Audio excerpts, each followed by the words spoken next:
Infinix GT20 Pro. Ternyata banyak banget dari kalian yang penasaran buat bahas nih HP. Oke, gue bahas. Infinix GT20 Pro rilis tahun 2024 bulan April, punya 3 varian warna, ada Mecha Blue, Mecha Orange, dan Mecha Silver. Bobotnya di 194 gram, udah IP54, tahan percikan air dan debu. Bagian belakang punya RGB, bisa diatur untuk notifikasi dan penanda saat charging, dan bisa disetting untuk nyala terus. Tapi ya minusnya baterainya bakal boros sih. Punya layar AMOLED 6,7 inch dengan refresh rate 144 Hz, bukan 120 Hz tapi ya 144 Hz. Peak brightness-nya tembus di 1300 nits, resolusinya udah Full HD+. Untuk varian memorinya ada 2, ada 8/256 GB dibanderol dengan harga 3,999, 12/256 GB 4,4 juta. Tentunya udah UFS 3.1. Kamera belakang punya lensa 108 megapiksel, belum ultra wide tapi ada OIS-nya. Perekamannya support di 4K 60 fps dan 1080p 240 fps. Buset. Beberapa hasil fotonya,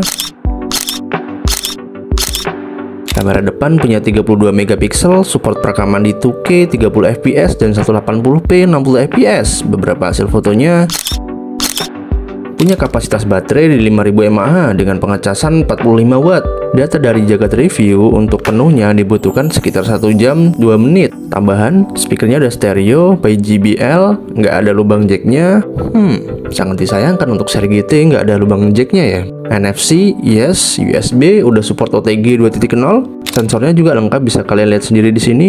Gyronya juga udah hardware dan support bypass charging. Udah Android 14. Untuk kasus matotnya nggak ada sih, sejauh ini gue cek nggak ada ya. Walaupun gue tahu pasti yang punya nih HP usernya bakal geber, ngaku lu pada. Oke, next, GT20 Pro dibekali chipset MediaTek Dimensity 8200 Ultimate 4 nanometer dan dapat Antutu di angka 953.000. Ketika dites throttling, perbedaan tanpa kipas sama pakai kipas beda banget ya. MLBB settingannya kebuka di rata kanan semua, grafik ultra dan framerate-nya juga ultra 120 fps. Rata-rata fps yang didapat 118 sampai 120 fps. PUBGM settingnya kebuka di ultra ekstrim 120 fps. Rata-rata fps yang didapat di 117 sampai 120 fps. Next keempat, lebih tepatnya setelah 35 menit dimainkan, framerate-nya mulai agak sedikit turun ke 100 sampai 110 fps.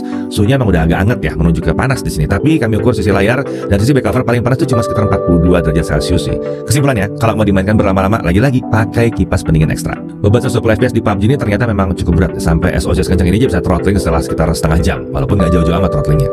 Genshin Impact grafik highest 60 fps, dapat fps rata-rata di 57 fps tanpa kipas dengan suhu rata-rata di 45 sampai 46 derajat. Mari kita masuk ke BBKKP, bahas-bahas keluh kesah pengguna. Dari Mas Zainal, dia tanya keluh kesah Infinix GT20 Pro itu apa sih? Mas Fadil bilang panas, wajib banget pakein cooler. Kalau untuk game libas rata kanan semua. Mas Ramadan bilang satu aja sih, panas, emot api. Mas Benny Maru bilang performa game jos, untuk panas ya wajar karena HP-nya nggak di limit. Kekurangannya cuman boros, panas, nggak ada lubang jacknya, internalnya juga cuma 256 GB.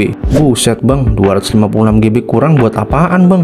Buat nyimpen bokep. Dari Mas Aljabar bilang nggak ada keluhannya sih. Mas Advent bilang jangan dulu diupdate OS-nya. Dari Mas Res bilang dia betah banget sama layarnya, mulus dan bersih. Mas Tubagus bilang wajib pakein cooler. Dari Mas Jezi katanya overheat doang, harus pakein cooler. Punya dia dari pertama beli nggak pernah nemu bug atau isu-isu jelek. Mas E bilang cepet panas, asli. Aslinya gue punya pendapat sih soal panasnya, tapi ini cuma teori gue aja ya. Nih HP panas apa karena penggunanya sering geber game rata kanan ya? Karena chipsetnya kan gar banget. Kalau digeber rata kanan mah wajar kalau panas. Kelemahan, kalau kata usernya panas sih, jadi ya wajib beliin cooler. Wajib banget beliin cooler sebelum beli nih HP ya. Nggak ada lubang jacknya. Masa HP gaming nggak ada lubang jacknya sih? Kelebihannya ada RGB-nya coy. Kameranya 4K 60 fps. Kameranya keren sih menurut gua. Gue kira cuman bakal fokus di performa, ternyata kameranya juga difokusin. Udah OIS pula, makin stabil tuh record video. Speakernya udah stereo by JBL, no iklan. Ketika gue cari data dari Bang Jagat Review bilang OS-nya bener-bener nggak ada iklan, bahkan Plum Store pun nggak ada. Ini keren sih. Simpulan, menurut gue nih HP oke banget dari segi performa, kamera, dan worth it banget buat dibeli. Tapi jangan lupa ya dibeliin cooler ya, karena nih HP keluhannya rata-rata panas. Dan gue ingetin pakai grafik medium cukup lah, jangan digeber. Ntar usia HP nggak panjang kan repot. Itu aja sih pendapat pribadi gue soal soal nih HP. Kalau ada yang salah dari penjelasan gue, silahkan tulis di kolom komen. Gue Aka, sampai jumpa lagi di seputar teknologi.